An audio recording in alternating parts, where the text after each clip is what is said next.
Attention all SSS pensioners, good news, second round ng pension increase kasama na. Magandang araw po sa ating manonood and welcome po muli dito sa ating channel ng Chas Infos and Updates. Alam niyo po bang isang magandang balita na naman para sa ating mga SSS pensioners?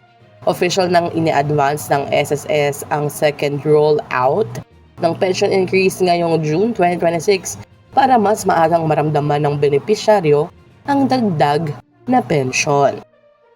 Para po sa official SSS pension release, sa June 2026 release schedule, inaasahan ang release sa June 1, 2026 para sa first batch ng pensioners na may date of contingency mula 1st hanggang 15th ng buwan. Ito po ay araw ng Lunes. Para naman sa second batch pensioners na may date of contingency mula 16th to 31st ng buwan, ito naman ay sa June 16, 2026, araw naman ng Martes. Ito ang regular na sistema na ng SSS pagdating sa pension release schedule. Magkano ang dagdag pensyon? Ayon sa SSS Pension Reform Program, 10% increase para sa retirement at disability pensioners at 5% increase naman para sa survivor or death pensioners. Halimbawa po kung 8,000 ang natatanggap nyo ngayon na pensyon, maaaring maging around 8,800 na ito kada buwan simula sa June. Kung 10,000 pesos naman, possible itong maging 11,000 monthly pension na simula sa June. Bakit mas maaga ang increase?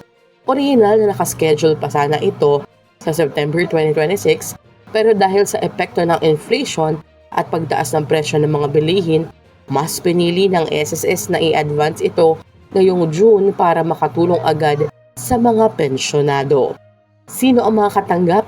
Kasama po sa qualified ang retirement pensioners, disability pensioners, survivor or death pensioners, basta eligible at active ang inyong pension record sa SSS.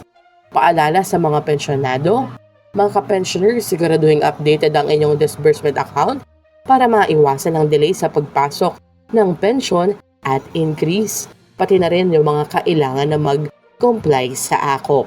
At gaya ng paalala natin lagi, mag-ingat sa fake news at scammers. Hintayin lamang ang official na anunsyo mula sa SSS official website. At maging dito sa ating channel na Chas Infos and Updates, sisikapin po natin na lahat ng ating mga inilalabas na videos at information ay accurate at may basehan. Hanggang dito na lamang po muna. Ito ang Chas Infos and Updates. I-like, share, and subscribe para kayo updated. God bless po and have a nice day.